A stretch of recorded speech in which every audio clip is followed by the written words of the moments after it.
You are getting ready to listen to the voice of Dr. Rhadi Ferguson, 2004 Olympian, four-time national judo champion, Brazilian Jiu-Jitsu black belt, author, speaker, and coach.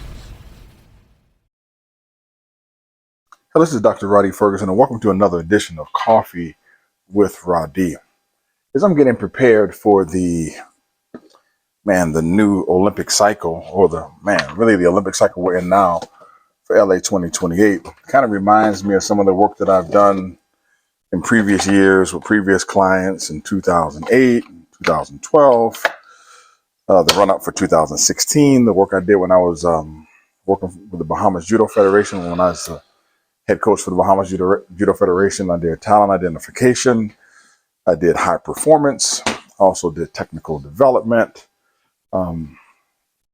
and I've dealt with a lot of high school athletes and high school football players who've been trying to go to college and get scholarships, and I've had the opportunity to deal with my son in that space. And I want to really talk about some of the mistakes and errors that I see young athletes make. I see them make some errors and some mistakes in a lot of different ways. And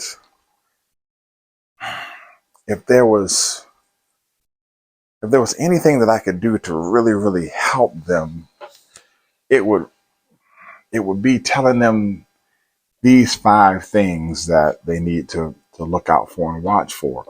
And quite honestly, I'm going to do a series this particular week on these particular things. I'm going to do a brief overview today because I want you to be prepared for that which I have to give you. I really want you to digest this information.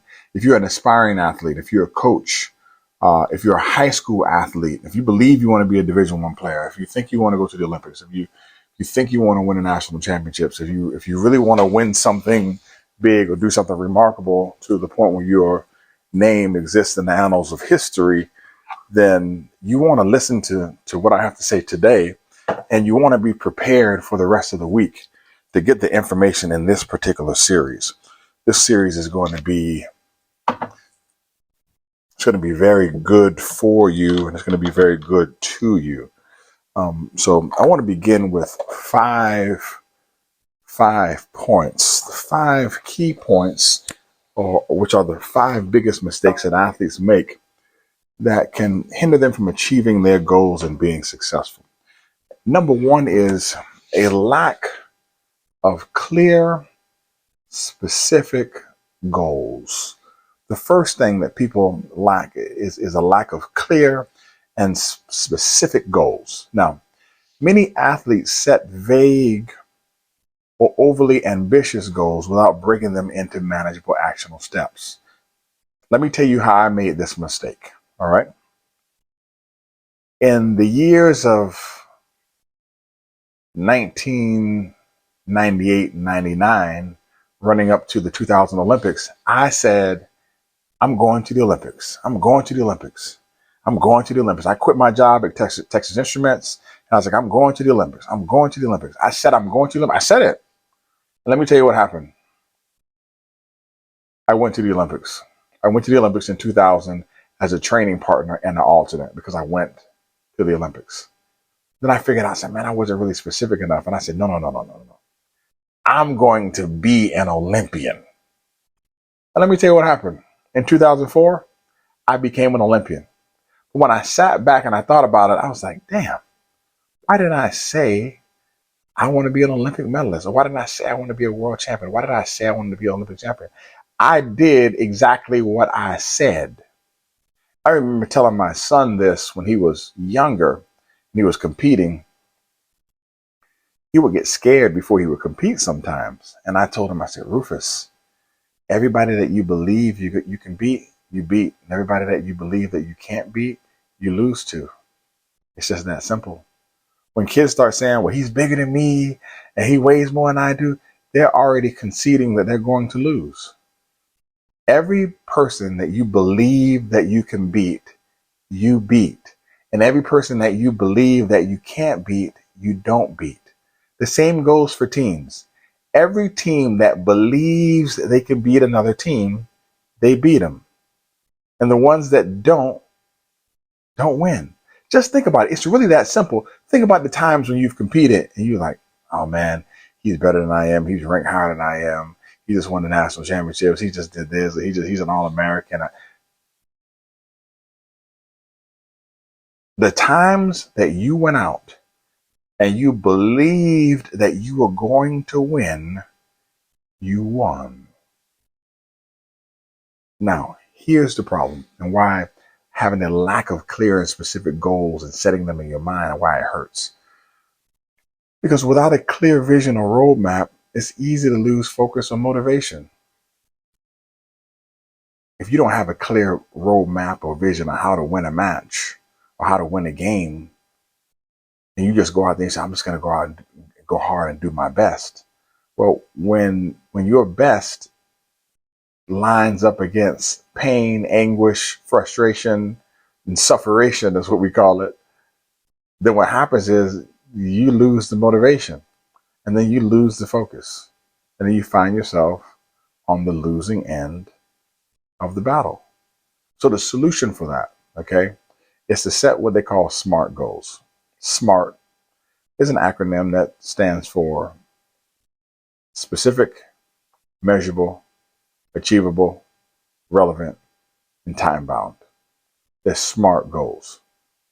And you can use these to regularly evaluate your progress. So the first mistake that people make is having a lack of clear and specific goals. And the mistake that many athletes make is they have vague or overly ambitious goals without breaking them down into manageable, actionable steps. I remember when somebody told me, he said, man, how do you eat an elephant? I was like, I don't know. He said, you eat an elephant one bite at a time. Because the elephant in and of itself can look overwhelming. When you break it down at one bite at a time, it's very, very manageable.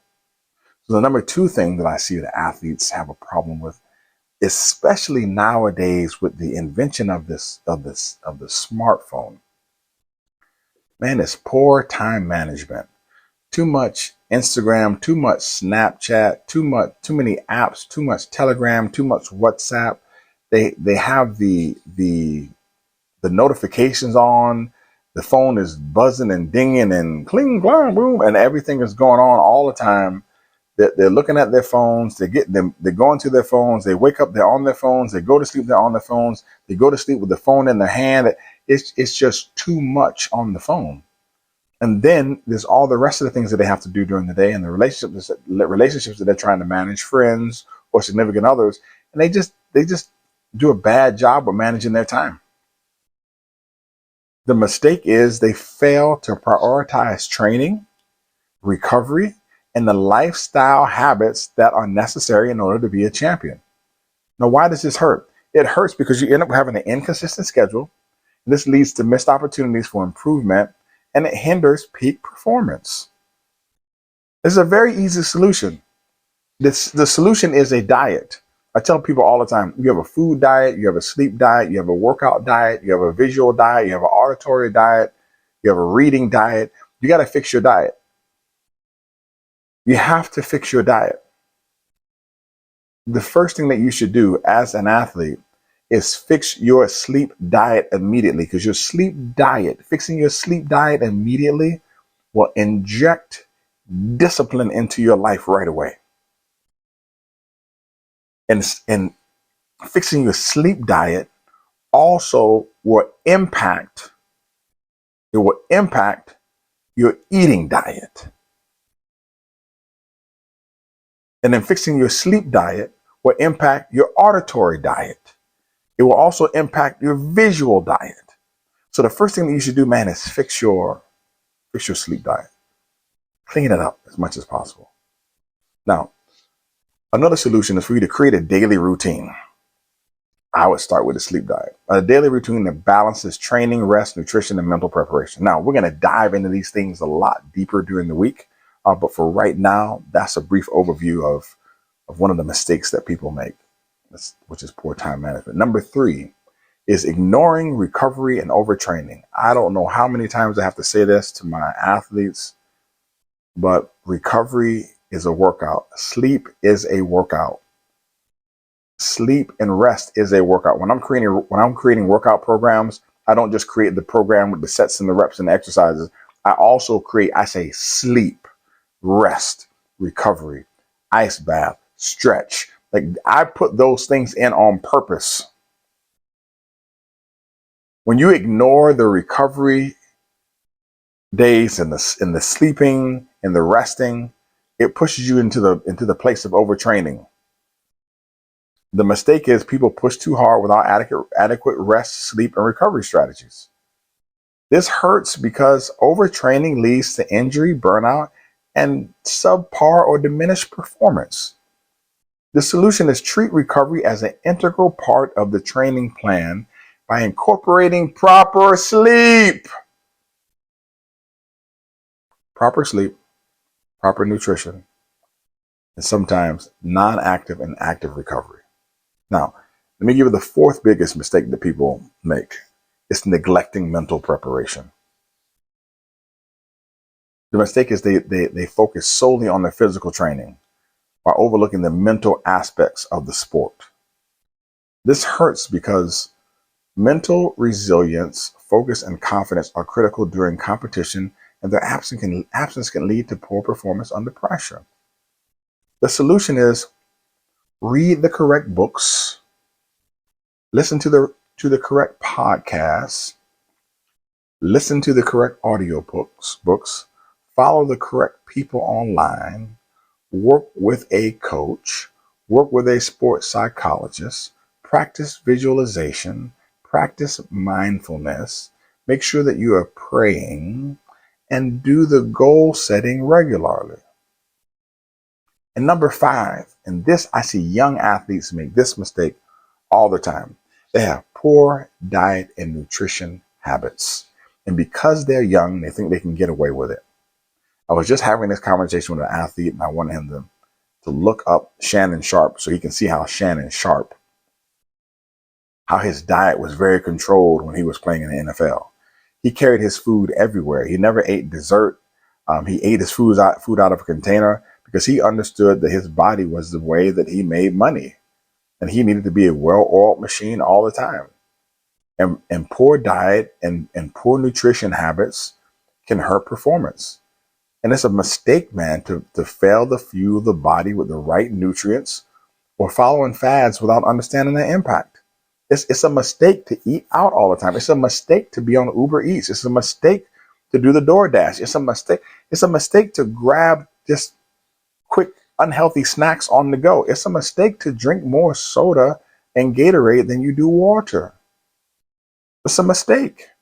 And it hurts because it creates inadequate or unbalanced nutrition that can lead to suboptimal energy recovery and overall health and performance. When you're in a sport, and all sports are games of centimeters and inches of small movements and angles and small cuts and slices, and man, the difference between winning and losing at the top is so small and minute that you can't afford not to do everything right. The solution for this is to develop a nutrition plan tailored to your sport and your individual needs. Ideally, with the guidance of a coach, a health coach, or a nutritionist. If you need any help on any of these things, please come see me or go to www.enhanceordestroy.com. Relationship lessons from an elite athlete. All right. I look forward to speaking with you tomorrow, where we go over or do a deep dive on the biggest mistakes. Okay. Number 1 of the biggest mistakes. Number 1 is a lack of clear and specific goals. Take care. Have a super fantastic day. And remember, I love you, but God loves you best. You are getting ready to listen to the voice of Dr. Rhadi Ferguson, 2004 Olympian, 4-time national judo champion, Brazilian jiu-jitsu black belt, author, speaker, and coach.